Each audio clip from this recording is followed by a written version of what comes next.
Looking for a book about books, self discovery, or the latest in translated fiction? How about all of that rolled into one with sprinkles on top? Coming right up. Hey everyone, welcome or welcome back to my little bookish corner on YouTube. I'm Katja, and today is extra special for me because I am celebrating a personal milestone, my return to swimming. After 8 weeks of not feeling well enough to get into the pool, I finally did and burnt nearly 1700 calories today, which is good because I have tons of calories to burn still ahead of me. So as long as I can do it, I will. Anyway, let's dive into something entirely different, but just as exciting. It's a great book. And that book is The Bookshop Woman by Nanako Hanada, translated by Kat Anderson.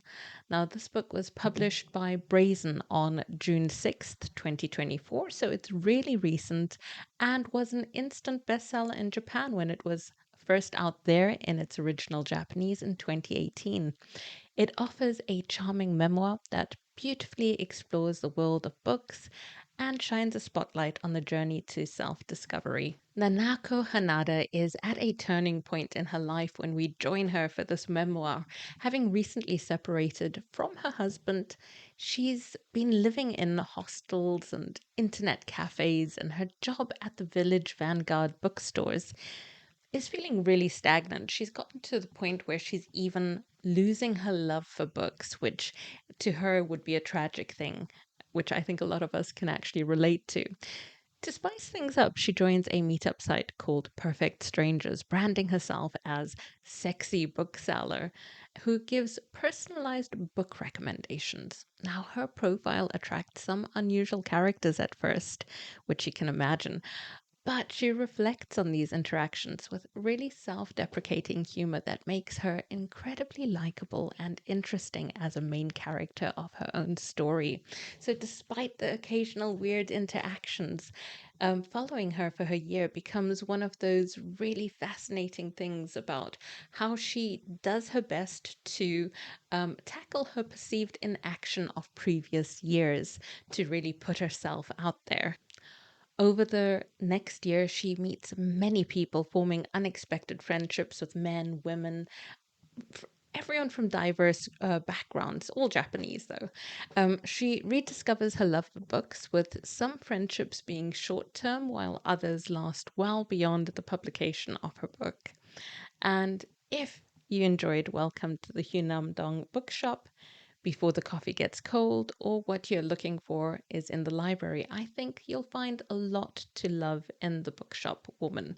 This memoir is not just a cozy read, though. It feels brave, as Nanako has shared some intimate parts of her life, like dealing with significant news during her first book event and how she deals with that, knowing that she could be open to criticism from people who might view that.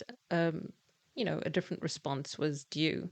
She remains vague as well about the reasons behind the split with her husband and takes equal responsibility for the end of their relationship, which I think really balances as well because this book is at the heart a tribute to the transformative power of reading. So she balances details about her personal life with these stories about being on this dating site and rediscovering her love for books. And it's all really deeply relatable.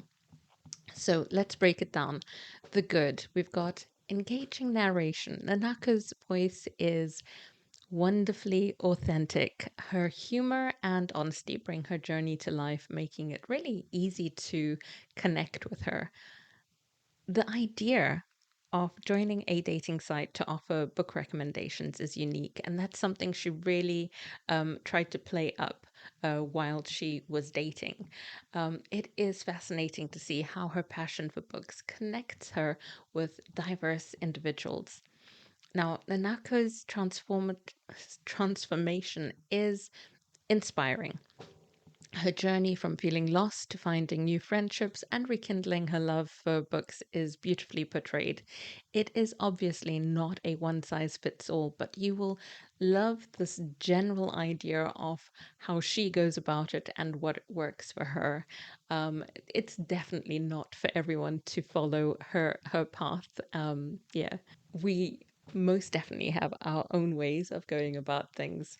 So now the extensive list of book recommendations at during the story is fantastic. You can note down all of these recommendations she makes to people that she meets up with for coffee, and yeah, it also gives you an idea of the books that have shaped her as a person and are shaping her journey in this book.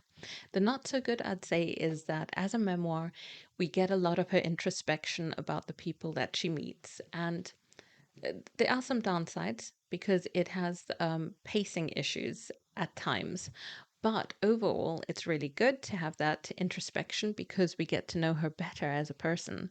I think my key takeaway for this is human connection.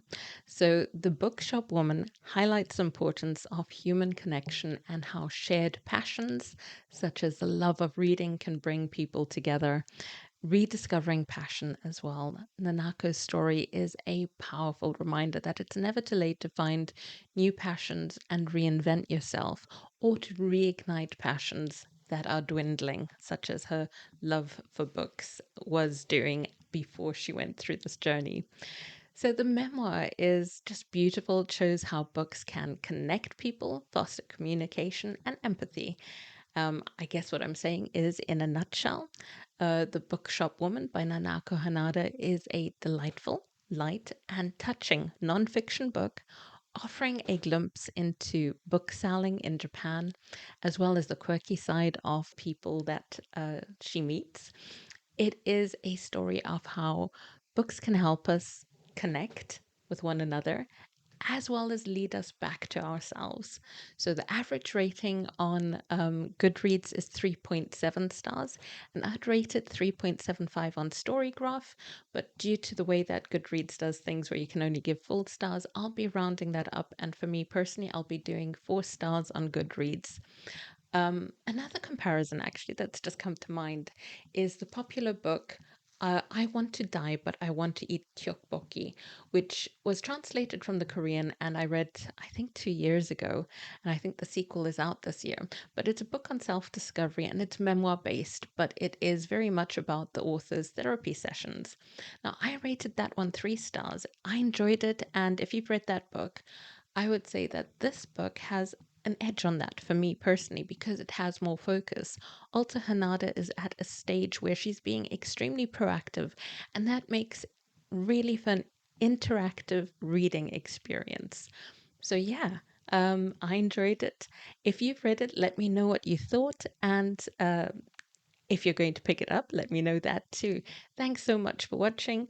Remember to like and subscribe. And yeah, happy reading. Take care.